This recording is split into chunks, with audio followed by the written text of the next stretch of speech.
And it has been reported that he has sold 298,000 records first week. It says Playboi Carti, and obviously I tweeted this myself, sells 298,000 first week. It will debut #1 on Billboard. Congratulations to him. Now, he obviously retweeted me, and he said 320. Now, a lot of people believe that his number that he's going with is 320, which is kind of a little, I don't know why he tweeted this, I'm going to be honest with you. Some people believe that it's because they feel he's in competition with Uzi or trying to outdo what Uzi did with EA, but he already outdid what Uzi did with EA with music. Uzi did 288. However, some people have told me like, no, maybe he's thinking that EA did 311, because back in the day when EA came out, Hits Daily Double, which is another important outlet, had said it was going to do 311, so he wanted to beat it, so he's saying he did 320. I don't know what it is. With all due respect to Carti, and Carti is my man's, So, of course, I retweeted him, but he sold 298. That's the official number. Now, that number comes from Billboard, and that's what they're printing. That's what they're going with. It derives from Luminate that used to be SoundScan, Nielsen. They come up with the numbers. Billboard publishes usually every Sunday, unless there's a delay. Every Sunday at 8 o'clock, they'll publish an article saying their top 10 albums, okay? The Billboard Hot 100 comes out at noon. These are East Coast times. I'm telling you, I've covered the charts for forever, right? You know what I mean? So, I know these things. So, yeah, the official number, this is not via me. This is not via an outlet that's guesstimating or on pace to sell. It's already written and via the Billboard.com website, as you can see. It says Playboi Carti captures his second #1 on the Billboard 200 albums chart as his latest solo project, Music. Debuts atop of the tally dated March 29th. The set debuts at 298,000 equivalent album units in the weekend and in March 20th, according to Luminate. That marks the biggest week of 2025 for a rap album. It also arrives with the biggest streaming week for a rap since 2023, which is kind of interesting. Sounds like did it outstream For All the Dogs? When did For All the Dogs drop? It outstreamed GNX, clearly, right? GNX first week streams. Actually, I got a list for it. It did 363 and Carti did 384, I believe. Yeah, okay. So he outstreamed. By the way, really impressive. I'm pretty sure I would hope Carti don't give a damn about not doing 320 versus doing actually 298. And respectfully, you know what I would say to Carti if he did feel a way about him not doing over 300 because he was 2,000 short? I would literally tell him, don't drop your album 8 hours late. Your first day numbers was astronomical. Then, of course, it tails off a little bit. You dropped it 8 hours late. That's your 2,000 sales, buddy. I'm sorry to say. We got to be honest, right?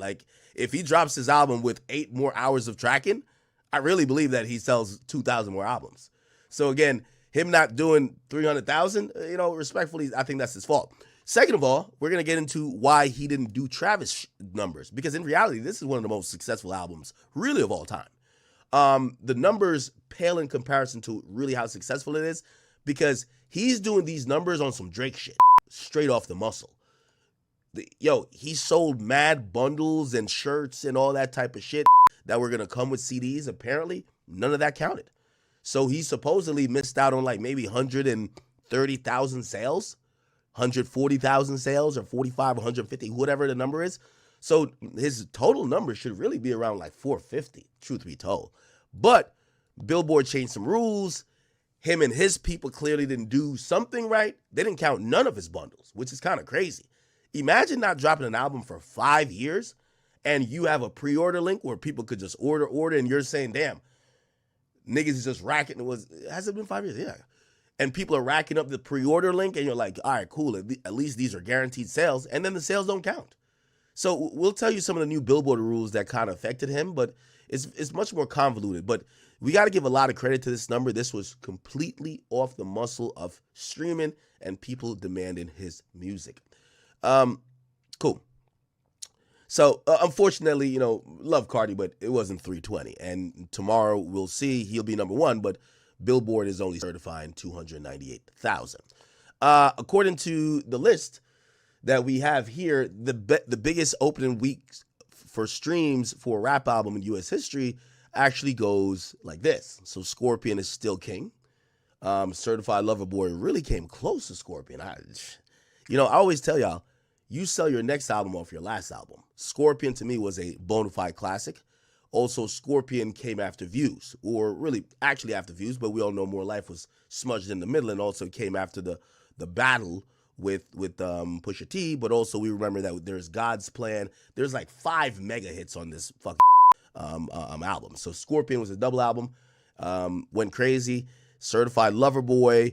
That was at 743. It's kind of crazy. Drake's the only one who's done over 500,000 streams first week.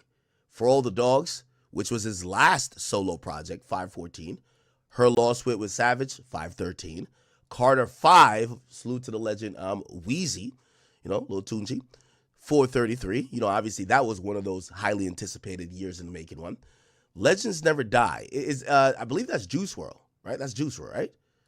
Let me just confirm. Legends Never Die. Yeah, that's Juice WRLD's album, his posthumous album. I think that was right after he passed away. Yeah, this was in 2020. Okay. And Eternal Take. Oh, wow. Eternal Take actually did 400 M in streaming. When did Eternal Take drop? I feel like that was a couple years ago. Was that 2022? Eternal Take. What year did that drop? Could be tripping. No, it was 2020 actually. Because I remember I wasn't even in this house yet. Yeah, it was 2020. So damn. Here's the thing with streaming. As time goes on, there's more people that becomes into streaming. Like more people are subscribing to streaming. They're watching stuff. They're all just streaming shit. There's more people on the planet. These numbers should get broken eventually. Like all these numbers are going to eventually get broken. And if they don't get broken, it might just be because it was a really phenomenal album, a really unique time. And it clearly shows Eternal Take it happened during a really phenomenal time, because that shit 400 mil and shit ain't see nothing. It has good company. Right below that, we got More Life. Then we have Music, which obviously is Playboi Carti's new album, and that even outstreamed the Kendrick Lamar's GNX. I was actually a little bit surprised by that, because we got the hip hop savior.